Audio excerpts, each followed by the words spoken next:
Right then, holiday time. So I'm not going to be very long. Just a 3-minute intro there. If you're in year 11, this is your question. It's an interpretation question. And there's, well, I say a question, it's actually 3 questions. A 4 mark, and a 16 mark. But I've put 20 marks because it's got 4 spelling, punctuation and grammar marks attached to it. I said I'd do this on the Sunday night, so to give you a chance to be able to smash your homework this half term, come back, everything's good. So, question number 1. What are the main differences between these views? Should be quite straightforward.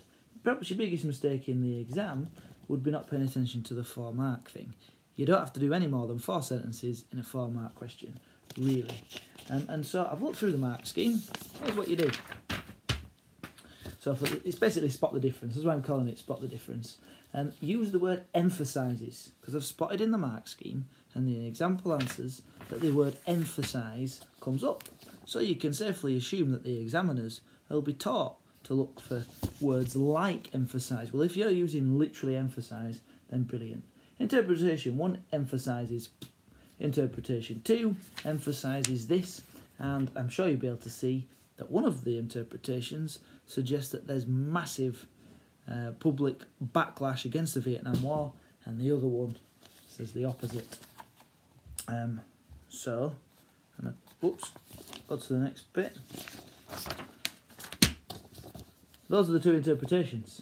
You should have them on Show My Homework, and I'm going to focus on the first line. You have to read the whole thing, but you look at the first line, see what you come up with. Well, interpretation 1 starts with public opinion was turning against the war even before the Tet Offensive. Interpretation 2 says the opposition to the war was not as great as claimed. So public opinion was turning even before the Tet Offensive. Public opinion was not as great as claimed. Even in those first sentences, you can see how they're different. You don't have to spend very long on that question.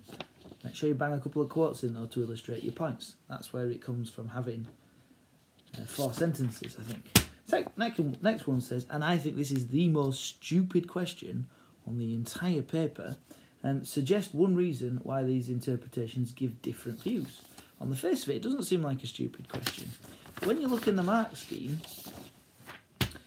it says these are the things that you could say. And these points could apply to literally any interpretation that could be on the exam paper. So this question is stupid because if you learn off by heart these 3 points, well, the interpretations give weight to different sources. They had different sources in front of them when they were looking at them, perhaps, or they had some sources that they looked at in more detail than others. Yes, interpretations will come to different opinions if they're putting weight on different sources. The sources had different emphasis in terms of what they focused on. Right, so what if one historian's book was all about student protest and the other historian's book was all about the fighting, all in Vietnam? If the books are on slightly different things, if the historians are looking at slightly different things, what they say might be different, but the most stupid one, just memorise it. Memorise it for the exam. The extracts are only partial extracts. Clearly you're getting, what is it, this much of a book. Now there is a whole book. Perhaps in the whole book they give the other side, the other point of view as well. That can apply to any interpretation question you ever get. And then we move on to the biggie.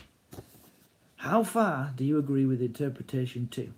20 marks. That is just colossal. You can't mess up these questions or you're going to really struggle with your grade. 28 marks altogether on these interpretation questions.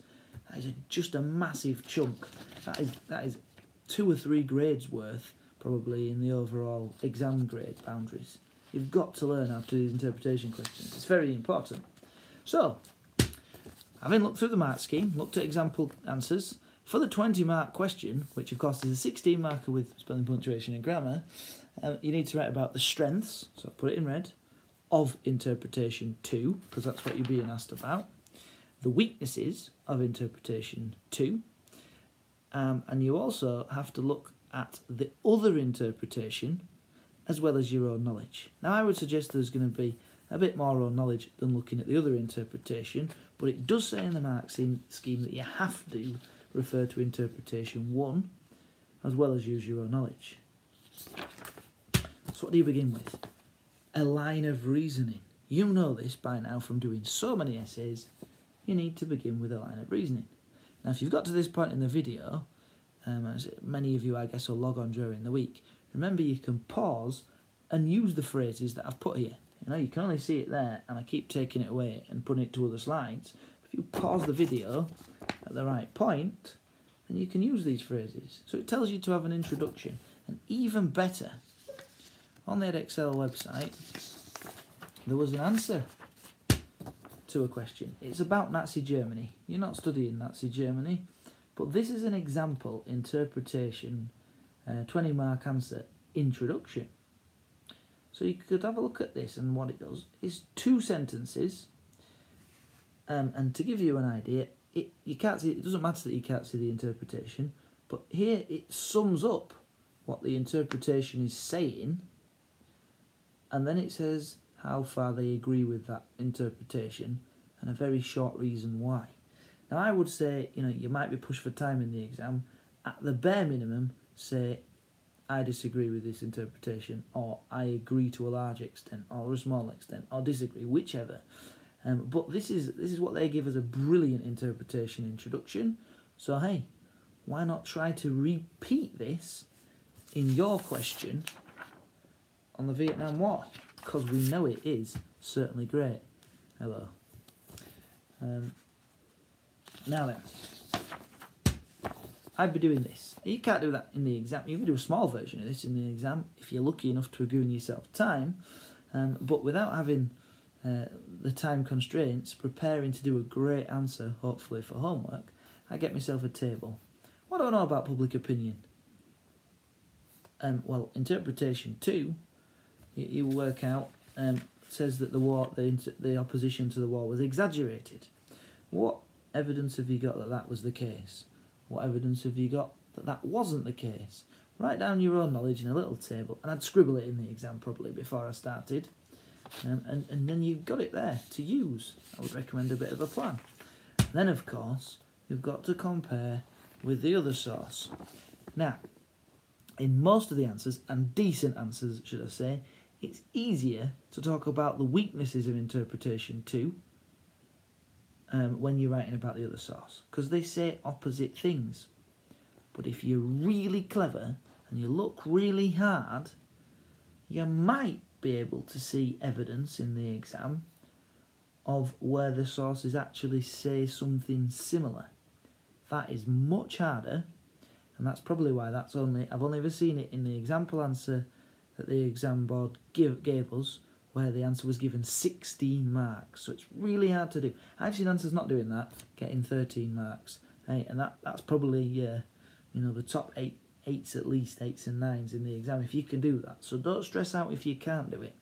So it's easy to say, well, interpretation 2 says this, but interpretation 1 says the opposite, so maybe it's not true. However, if you can spot a way that they say the same thing, bonus for you guys. Now, oops, that's my alarm going off to remember to give away all my V-votes for the week. I've done that. So, end with a conclusion. So you have an intro, strengths, weaknesses, talking about own knowledge, and the other interpretation, and then you end with a conclusion. And again, I've put some phrases. Now your intro should be different to your conclusion. Your conclusion should be a little bit more detailed and forcefully argued. And finally, this is a good page to pause on. Plenty of good phrases. Many phrases that I saw in the example answers that I looked at before I made this. So if the exam board's saying, these are good phrases to use them. I would. And then there's a couple there that I've thought, they'd be useful ones to use as well. So pause on the screen, have a look at your answer. Have you got any of this in? Because if you haven't, you might not have quite done the right thing. And finally, just so you know, it is impossible to do well on this question without including quotes to illustrate your points. Say, well, this interpretation suggests this, as it says, bomb. You know, you've got to back up what you say. Which bit of the interpretations are you talking about? You've got to pick quotes out in all of those answers, except for the second one, which says, why are they different? Where you just regurgitate what I've told you. And you also must use some of your own knowledge. Last bit from me, if you've watched till the end, 2 bits of knowledge that you might consider. I'm not going to tell you where or how they're useful, but remember that Muhammad Ali, the heavyweight boxer, was stripped of his titles for refusing to join the draft, as a sort of a civil rights protest, saying he didn't have any quarrel with any Vietnam. And another bit that you could use is President Nixon's comment about the silent majority. If you're not sure about either of those things, a quick search on the internet will help you out. And of course, my epic Quizlet on the Vietnam War will also. So there you go. If you've got any more questions, if you're worried about this, just bang an email out to one of your teachers and send one to me. And hopefully that was useful for you to be able to get a good grade on your interpretation question over this half term. And that's all for me, unless you've got any questions. I'll just give you 30 seconds or so in case there's anything you want to ask.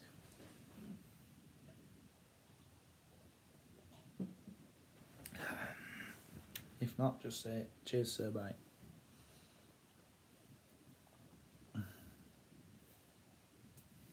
No problem.